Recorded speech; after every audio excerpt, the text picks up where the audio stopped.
बेयावनो बर' खौरांखौ बरायग्रोबाय लोगोसे बर' खौरांखौ नायगिरि साफ्रोमबो रायजो राजानिसिम आंनि अननाय आरो सिबिनायखौ बावहरग्रोबाय।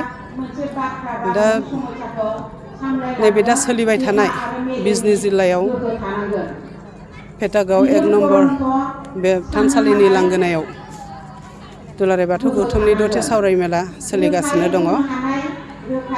दा बेवहाय जोङो मैयानिफ्राय जागायनानै दिनै जोबथा सान।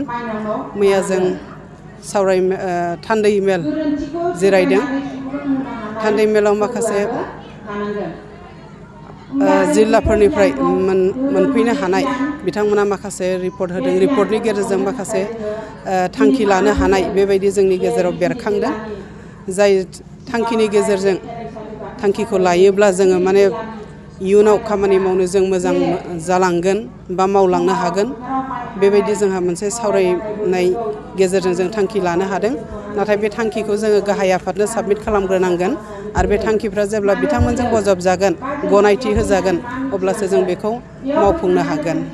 बै थांखिफ्रानो जाहैदों जे जोंनि मायनावफोरनि जिथु जाखांफुनाय बे मायनावफ्रा माखासे आर'जनि हाबाफारिनि गेजेरजों गोबां हाबा मावलांगासिनो दङ आर'ज हान्जानि गेजेरजों। दा बेहाय बे बेलायाव जोंहा माखासे नांगौ बायदि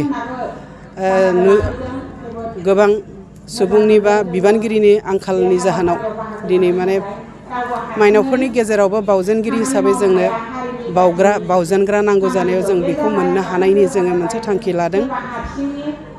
आरोबाव जोङो बे थांखिनि गेजेरजोंनो जोंनि दुलाराय मायनाव आफादनि गेजेराव आर'जनि गेजेरजों जोङो उन्दुनानै थानाय बा गोदोहाबनानै थानाय जायफ्रा धोरोमनि बाथ्रा सावरायनो खाबु मोनाखै, बैफोर जायगाफ्राव जेरै बिजनी जिल्लायाव जेरै लादों बेबायदिनो गुबुन गुबुन जायगायावबो थांनानै जोङो बे सावरायमेलखौ लाहैगोन आरो बे सावरायमेलनि गेजेरजोंनो जों फोजानो नाजागोन आरो बेखौ जाहाथे बाहायनो हायो। जेब्ला बिथांमोना जोङो गनायथि होगोन जों होमब्ला मावफुंनो हागोन। बिनि उनाव जोङो मोननैसो थांखि लाबावदों। जोंनि मायनावफोरनि गेजेराव माखासे गुबुन धोरोमारि आसारखान्थि हाबफानानै दङ। बेफोरखौ जोङो फोसाबनायनि लामायाव जोङो मायनाव आफादा गाहाय आफादनो माखासे थांखि दैथायहरदों। आङो बे थांखिखौ बुंनो लुबैयाखै, थेवबो जोङो माखासे थांखि लानो हादों जेराव माने जोंनि मायनावफ्रा खामानि मावनो सहज जायो, गोरलै जायो। बैफोर थांखिफोरखौ जोङो लानो हादों। आंनि थांखियाथ' बेनो दे मायनाव आफादनि गेजेरजों जोंनि समाजाव माखासे गेना गोरोन्थि बा जेराव परिबेसा माने गोजोन नङा, बेले बेजे, बेफोरखौ जोङो बोस्रांनो थाखायनो माखासे थांखिखौ लानो हादों। दा बे थांखिनि थाखायनो दिनै जोङो मायनावफोरनि गेजेरावनो जिहेथु खोमसि फोथायनाया बारा जायो, बे खोमसि फोथायनायखौ होखारनो थाखायनो दिनै मोनसे आर'जनि हाबाफारि जों धोरोमनि सरसा खालामदों। जेराव माने धोरोमनि सरसा जाया जाय धोरोमाव, बेवहाय माने मोजां आसारखान्थि बा मोजां परिबेसा समाजाव आसारखान्थिखौ नेम निथिया गेबें जाया। बेखायनो जों धोरोमनि गेजेरजों आर'ज खालामनायनि गेजेरजों बाथौ धोरोमा मा, बिनि गेजेरजों जों मा जिउनि थांना थानायाव बा थैनायसिम जोंहा माखासे बे बान्दोफोर जि आसारखान्थि हिसाबै जों मावफुङो, बेफोरनि गेजेरजोंनो जोङो माखासे सोलोंनो गोनां जोंहा आयदा दङ।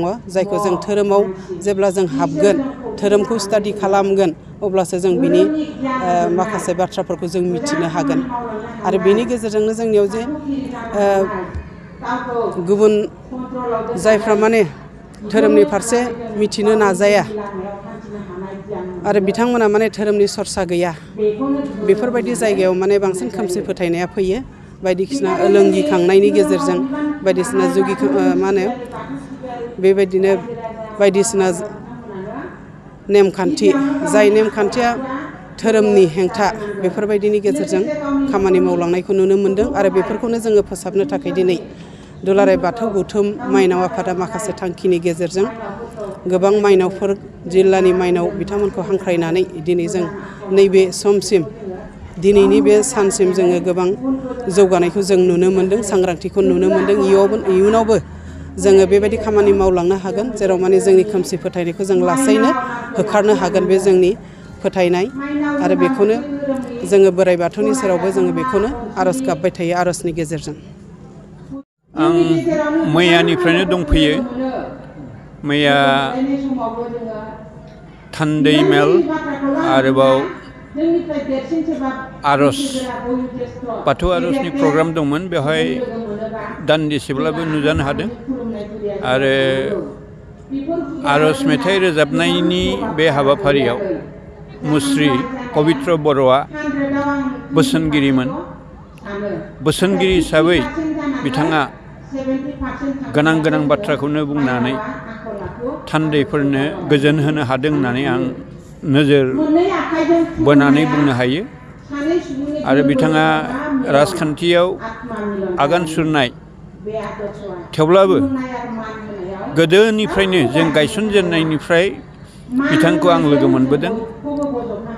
बांसिनै रङिया डिस्ट्रिक्ट बा जोंहाय देवलकुसि, दारकुसि बेफ्राव बानजाय आफादनि जानानै बा बेबायदिनो मावसोम हान्जानि जानानै बिथाङा जोबोरैनो खामानि मावबोदोंमोन आरो गाहाम सिनायथि दं जोंहा गोदोनिफ्रायनो। दा बिथाङा राजखान्थि हान्जायाव आगान सुरदों, जेनेबा सासे MCLA जानानैबो बाथौनि मैयानि बे बाथौ आर'जनि हाबाफारियाव बाहागो लाफैनानै माखासे गोनां गोनां बोसोन होनायखौ आं गावजोंनो मोगा मोगि साबायखर होदों आरो गोबां बाथ्राफोरखौ थान्दैफोरनो मिथिहोनाय जादों।